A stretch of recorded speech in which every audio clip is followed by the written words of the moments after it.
जय हिंद दोस्तों, मैं नदीम। एक बार फिर आप सभी का स्वागत है आपके अपने प्यारे चैनल एडवेंचर क्लासेस में। और हम पढ़ रहे थे वैदिक सभ्यता को। यह हमारा वैदिक सभ्यता का लेक्चर नंबर 2 है। इससे पहले वाले वीडियो लेक्चर में मैंने आपको वैदिक सभ्यता के बारे में बताया था कि अगर आपको वैदिक सभ्यता की जानकारी चाहिए तब आपको वैदिक साहित्य को पढ़ना होगा। और वैदिक साहित्य के अंतर्गत हमारे 4 साहित्य आते हैं, जिसमें सबसे पहले हमने वेदों को पढ़ा था, यानी वेद क्या होते हैं, ठीक है, इनके बारे में हमने इससे प्रीवियस वाले वीडियो लेक्चर में जाना था। और आज हम ब्राह्मण ग्रंथ, अरण्यक तथा उपनिषद के बारे में जानेंगे। तो आइए वीडियो को स्टार्ट करते हैं और पढ़ते हैं ब्राह्मण ग्रंथ के बारे में। देखिए, आपके जो ब्राह्मण ग्रंथ है, तो ब्राह्मण ग्रंथों की रचना वेदों को समझने के लिए की गई थी, क्योंकि आपके जो वेद हैं तो वेद आपके पद्य भाषा में लिखे हुए थे। और उस समय की जो जनता थी, जो आम जनता थी, तो उसका जुड़ाव गद्य भाषा से हुआ करता था। तो इसीलिए जो आपके वेद हैं, वेदों को भैया समझने के लिए ब्राह्मण ग्रंथ लिखे गए।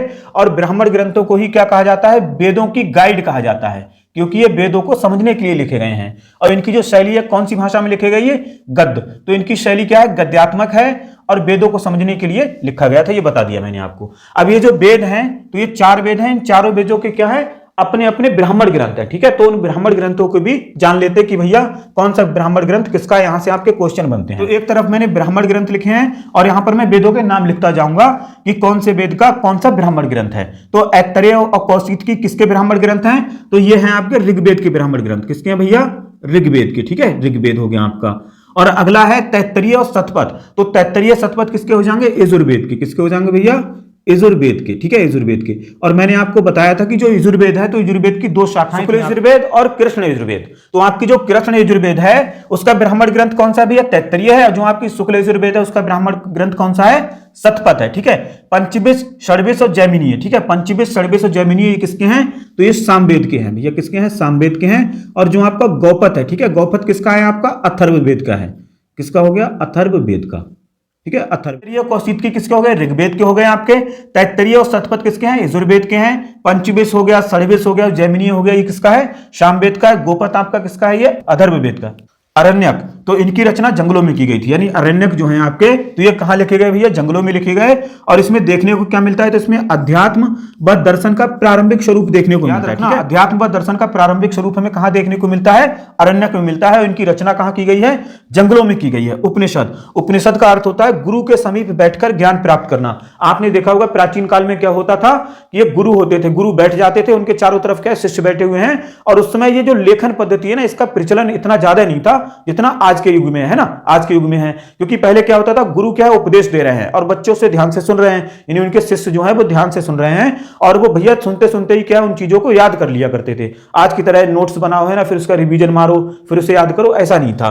तो भैया उपनिषद का अर्थ क्या है, गुरु के समीप बैठकर ज्ञान प्राप्त करना। और इसमें जो है ना, अध्यात्म व दर्शन की पराकाष्ठा लिखी गई है, ठीक है। अध्यात्म व दर्शन की पराकाष्ठा, यानी अध्यात्म का प्रारंभिक रूप अगर आपसे पूछता है कहां देखने को मिलता है, तो भैया अरण्यक में मिलता है। जबकि अध्यात्म का उच्च स्तर यानी पराकाष्ठा, यानी इसका बड़ा हुआ स्वरूप कहां देखने को मिलता है, तो वो हमें भैया उपनिषद में देखने को मिलता है। और उपनिषदों को ही क्या बोला जाता है, वेदांत बोला जाता है, ठीक है। याद रखना, वेदांत बोला जाता है। उपनिषदों की कुल संख्या कितनी है, तो वो आपकी कितनी हो जाएगी, 108। अगर आपसे वो पूछ ले कि इसमें प्रमाणित उपनिषद कितने हैं, ठीक है, कितने उपनिषद ऐसे हैं जो भैया कैसे हैं आपके, प्रमाणित हैं, तो आपको याद रखना है ऐसे 10 उपनिषद हैं आपके।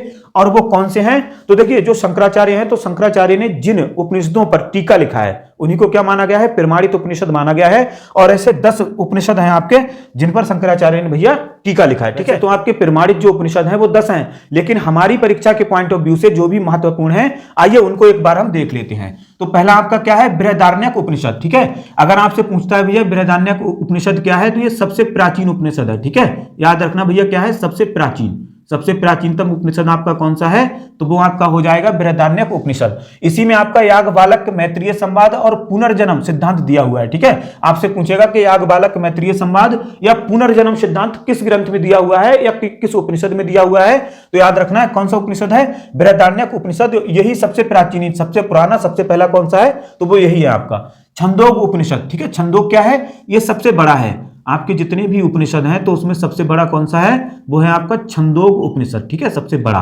अगर आपसे पूछ ले मांडक्योप उपनिषद, ठीक है, मांडक्योप उपनिषद, तो ये सबसे छोटा है, ठीक है। क्या है भैया, सबसे छोटा उपनिषद कौन सा हो जाएगा आपका, तो वो हो जाएगा मांडुक्योपनिषद, ठीक है, सबसे छोटा। अब मुंडक उपनिषद ये क्यों इंपॉर्टेंट है हमारे लिए, ठीक है, ये क्यों इंपॉर्टेंट है मुंडक उपनिषद, क्योंकि यहां से जो सत्यमेव जयते है ना, सत्यमेव जयते को लिया गया है, कहां से भैया, सत्यमेव जयते।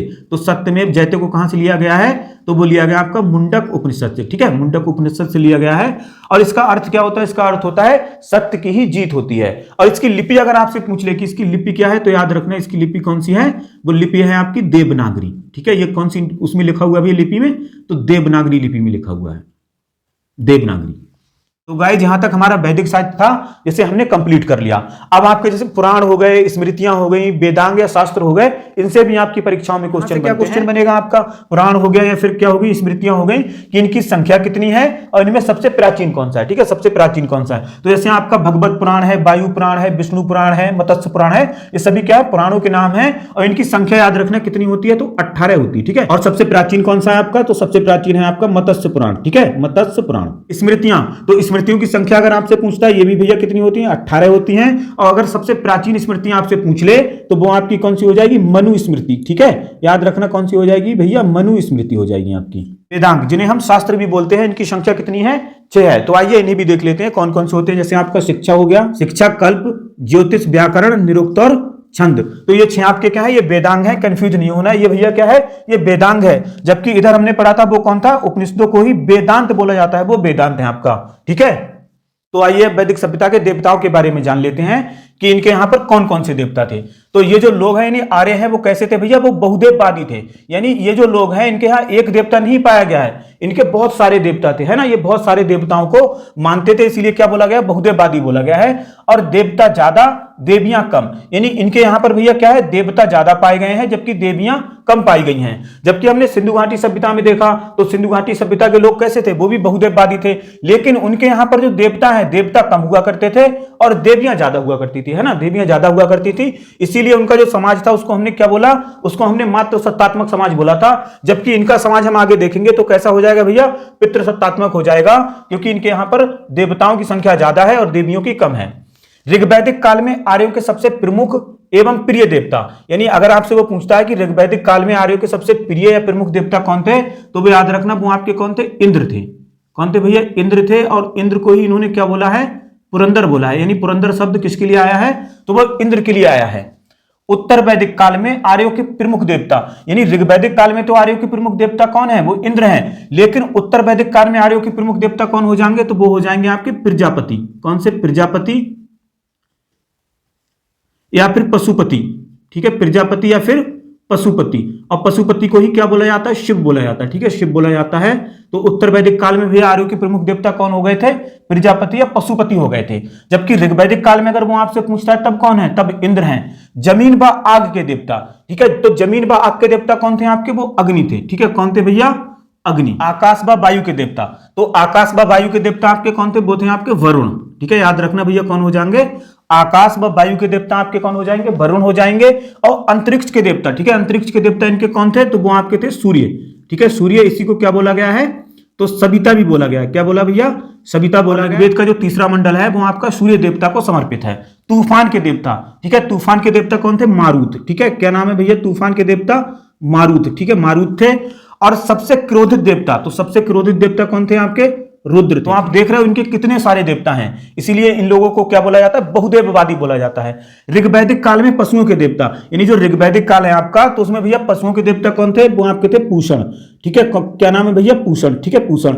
अब जैसे ही उत्तर वैदिक काल आएगा, तो उत्तर वैदिक काल में जो पूषण है, पूषण भैया किसके देवता हो जाएंगे, तो शूद्र वर्ग के देवता हो जाएंगे। तो उत्तर वैदिक काल में शूद्र वर्ग के देवता कौन हो गए, पूषण हो गए। तो आइए वैदिक काल के 6 दर्शनों के बारे में जान लेते हैं, जिसे भारत का षड्दर्शन भी कहते हैं। और इसकी जो रचना हुई है, ठीक है, इसकी रचना भैया कैसे हुई है, तो वेद और उपनिषदों को पढ़कर ही 6 ऋषियों ने अपना दर्शन गढ़ा, यानी दर्शन को लिखा है। तो यहां पर मैंने भैया दर्शन लिख रखे हैं आपके, 1 2 3 4 5 6 हो गए। और यहां पर क्या है, ऋषियों के नाम, ठीक है, ऋषियों के नाम। आपसे पूछता है कि शाक्य दर्शन के प्रतिपादक कौन है, ठीक है, आपसे पूछेगा शाक्य दर्शन के प्रतिपादक कौन है, तो यहां पर आपको उसका नाम बताना पड़ेगा। तो शाक्य दर्शन के कौन है भैया, शाक्य दर्शन हो जाएंगे आपके कपिल, ठीक है, शाक्य दर्शन की याद रखना भैया कौन है, कपिल है आपके। न्याय दर्शन के कौन है, तो न्याय दर्शन के आपके गौतम, ठीक है, गौतम हो जाएंगे। और योग दर्शन बाबा रामदेव, ठीक है, बाबा रामदेव की कंपनी का क्या नाम है? पतंजलि। और बाबा रामदेव क्या सिखाते हैं? योग सिखाते हैं, ठीक है। तो योग दर्शन के कौन हो जाएंगे? पतंजलि हो जाएंगे, ठीक है। वैशेषिक दर्शन के कौन है? कणाद। वैशेषिक दर्शन के कौन है आपके? तो भैया कणाद हो जाएंगे। उत्तर मीमांसा, तो उत्तर मीमांसा के कौन हो जाएंगे आपके?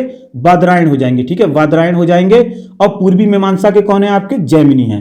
पूर्वी मीमांसा के भैया कौन है? जैमिनी है आपके। तो देखिए आपके शाक्य दर्शन के कौन हो गए? कपिल हो गए। न्याय दर्शन के गौतम हो गए। योग दर्शन के पतंजलि हो गए। वैशेषिक दर्शन के कणाद हो गए। उत्तर मीमांसा के बादरायण हो गए। और पूर्व मीमांसा के कौन हो गए आपके?